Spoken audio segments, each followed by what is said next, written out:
Justice Krishna Chaudhary और मैं आज आपका स्वागत करता हूं आपके हमारे और सभी के प्यारे से चैनल कृष्णा की क्रांति में। और मैं आज स्टार्ट करने वाला हूं यूपी टेट ईवीएस का बैच। यूपी टेट ईवीएस का बैच है ना। तो ईवीएस में सबसे पहले पढ़ेंगे हम लोग प्रदूषण, मतलब कि पॉल्यूशन होता क्या है, पॉल्यूशन होता क्या है, प्रदूषण। या डेफिनेशन तो बिल्कुल भी नहीं पूछी जाने वाली, केवल क्वेश्चन दिया होगा, उसके बाद क्या देना है, हमें आंसर देना है। क्या होता है प्रदूषण, जरा सोचिए क्या होता है प्रदूषण। दिमाग में कई सारी बातें चल रही होंगी कि धुआं अजीब सा निकलता है, का लकड़ी को जला रहे हैं धुआं निकलेगा, लकड़ी को बुझा रहे हैं तो अजीब सा धुआं निकलेगा, पॉलीथीन को जलाएंगे तो अलग धुआं निकलेगा। ये सारा का सारा किस में आएगा, वायु प्रदूषण में आता है। गंदे नाले नलियां, इनमें अजीब तरह के रसायन जो है बहते रहते हैं, गंदगी उत्पन्न करते हैं, समझा। कीड़े मकोड़े अजीब अजीब प्रजाति के आ जाते हैं, जिसकी वजह से हम लोग भी क्या होते हैं, दूषित होते हैं, बीमार हो जाते हैं। ये भी क्या हुआ, ये हो जाएगा हमारा जल प्रदूषण में आएगा। अगला ध्वनि प्रदूषण की बात करेंगे। ध्वनि प्रदूषण होता क्या है, ध्वनि प्रदूषण मतलब कि 45 डेसिबल ध्वनि की तीव्रता दे दी गई है। अगर इससे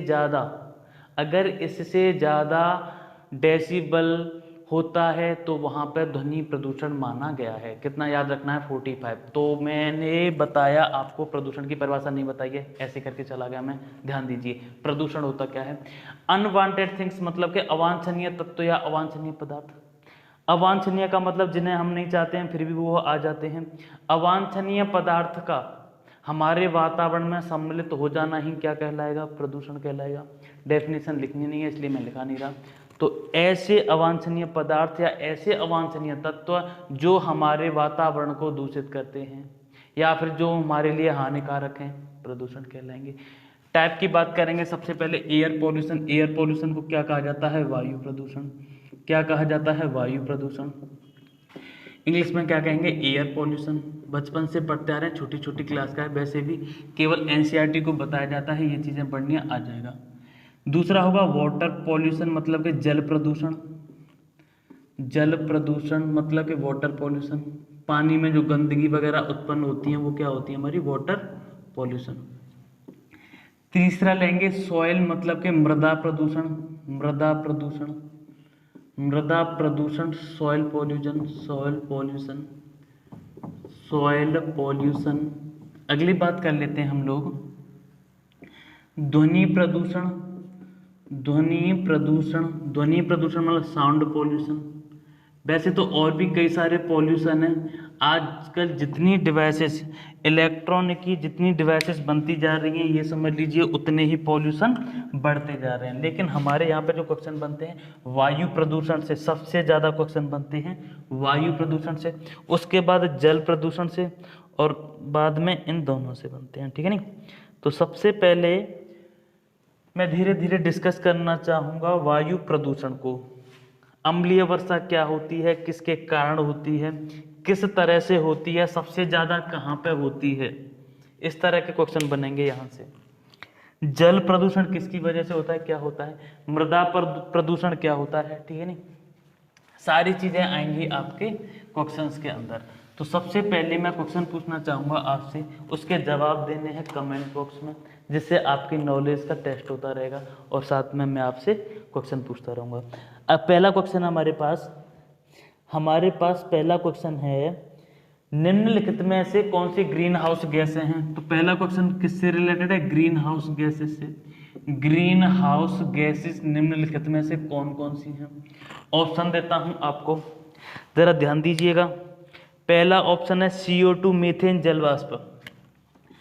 CO2 मीथेन जल वाष्प, और यहाँ पे सभी ध्यान दीजिएगा। पहला है carbon dioxide, CO2 green house gas है, बिल्कुल हाँ है, ग्रीन हाउस है गैस है, बिल्कुल है। क्यों, ग्लोबल वार्मिंग का पहला अगर रीजन पूछा जाता है वो भी आंसर में क्या आएगा, CO2 मतलब के कार्बन डाइऑक्साइड, ये हमारी ग्रीन हाउस गैस है। CO4 मतलब के मैथेन, क्या कहा जाता है, मैथेन कहा जाता है। दलदले स्थानों पर पाई जाती है, सड़े गले धानों में से जो उसमें से निकलती है, सड़े गले धानों में से, सड़े गले दलदले स्थानों से, गोबर वगैरह इनमें से बनती है कौन सी, मीथेन गैस बनती है। CO2 कार्बन डाइऑक्साइड होती है, कार्बन डाइऑक्साइड, कार्बन डाइऑक्साइड। तीसरा है जलवाष्प, पानी की जो भाप बनकर जाती है, बिल्कुल वो भी है। तो इसका आंसर जो होगा वो क्या होगा, सभी होगा। ग्रीन हाउस गैसेज ये होती हैं। इनके अलावा एक दो और याद रख लेनी है हमें, CFC क्लोरोफ्लोरोकार्बन होगा, क्लोरोफ्लोरोकार्बन हो गया। तो 3 तो ये हुई, चौथी ये हो जाएगी। पांचवी बात करूंगा तो ये हो जाएगी हमारे पास कौन सी, N2O, नाइट्रस ऑक्साइड होगी, नाइट्रस ऑक्साइड। नाइट्रस ऑक्साइड के बारे में बात करेंगे, एक होता है NO2, ये नहीं होती है N2, याद रखिए नाइट्रस ऑक्साइड। हंसाने वाली गैस की बात की जाएगी तो N2O, रुलाने वाली मतलब कि आंसू गैस की बात की जाएगी तो NO2। शायद याद हो गया होगा पहला क्वेश्चन। ग्रीन हाउस गैसेस कौन सी होती हैं, CO2, CH4, जलवाष्प और यहाँ से CFC और N2O। याद करने का क्या तरीका है, याद करने का तरीका ये हो गया, यहाँ से 3 C से स्टार्ट हो रही थी, CO2, CFC, N2O, CH4, ऐसे करके याद कर सकते हैं हम लोग, ठीक है नहीं। तो पहला ग्रीन हाउस गैसेस के बारे में पता चल गया।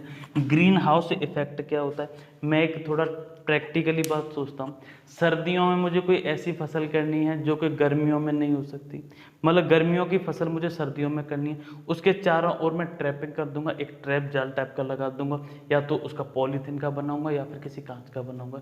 एक उसके चारों ओर एक हाउस सा बना दूंगा, जिसे मैं अपने अकॉर्डिंग, मौसम की नहीं चलेगी वहाँ पर किसकी चलेगी, मेरी चलेगी, तो ये उसके चारों ओर का एक हाउस बनेगा ना। ऐसे ही हमारे एनवायरनमेंट में भी बिल्कुल सेम प्रोसेस है, उसमें ये सारी गैसें आती हैं, वो मैंने लिखा दिया, C से स्टार्ट होने वाली, N2O जो भी है, CFC वगैरह, ठीक है नहीं। तो ग्रीन हाउस गैसेस का हमें क्लियर है, ठीक है।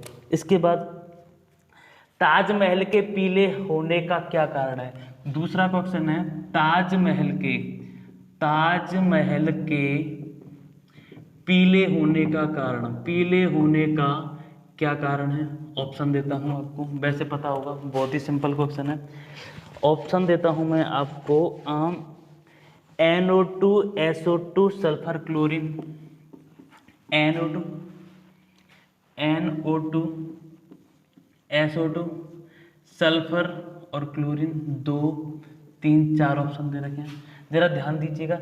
ताजमहल के पीले होने का कारण, पीलापन आता है किसकी वजह से, sulphur dioxide, sulphur dioxide SO2, साथ में एक और नाम आता है इसके, वो होता है हमारे पास N2O, नाइट्रस ऑक्साइड। अगर क्वेश्चन बनता है अम्लीय वर्षा का मेन रीजन क्या है, अम्लीय वर्षा किसके कारण होती है, तो आंसर भी इसका सल्फर डाइऑक्साइड आएगा, और दूसरा आएगा नाइट्रोजन डाइऑक्साइड, बोला या क्या बोला इसने, ठीक है, ये तो होगा नहीं, नाइट्रस ऑक्साइड होगा, N2O। चीज़ें समझ आ रही होंगी, दोनों क्वेश्चन क्लियर है आपके। तो ताजमहल पे पीलेपन का क्या कारण निकल के आया, उसका कारण निकल के आया सल्फर डाइऑक्साइड। क्या था, सल्फर डाइऑक्साइड। क्लोरीन शुद्ध पानी को शुद्ध करने के लिए यूज किया जाता है, और इन सब के बारे में पढ़ेंगे डिटेल से। NO2 क्या होता है अभी पढ़ाते हैं, नाइट्रोजन डाइऑक्साइड होता है। पीलापन का कारण पता करना था, वो हो गया हमारा सल्फर डाइऑक्साइड। क्वेश्चन अगला लेते हैं,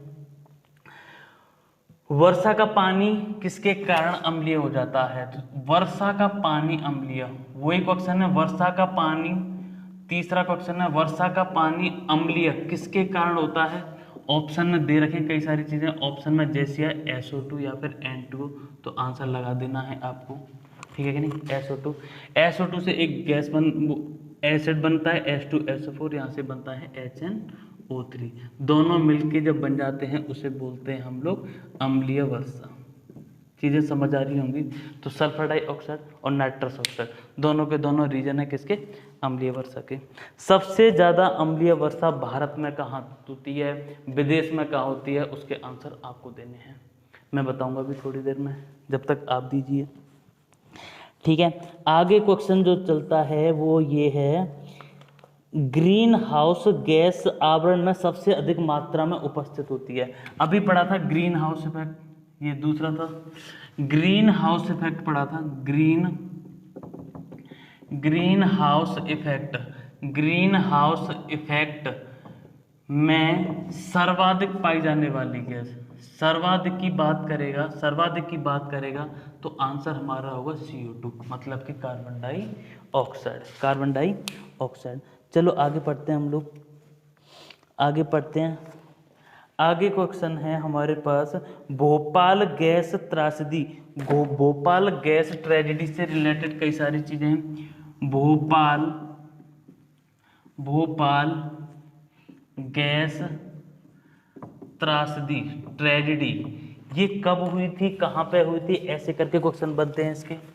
कहाँ पे हुई थी, कब हुई थी, क्या क्या इसके रीजन थे, किसकी वजह से, तो किसका रिसाव हुआ था, है ना। 1984 में हुई थी, भोपाल में हुई थी, भोपाल में हुई थी, नाम से पता चल रहा है। कौन सी थी, MIC नाम शॉर्टकट में बोला जाता है।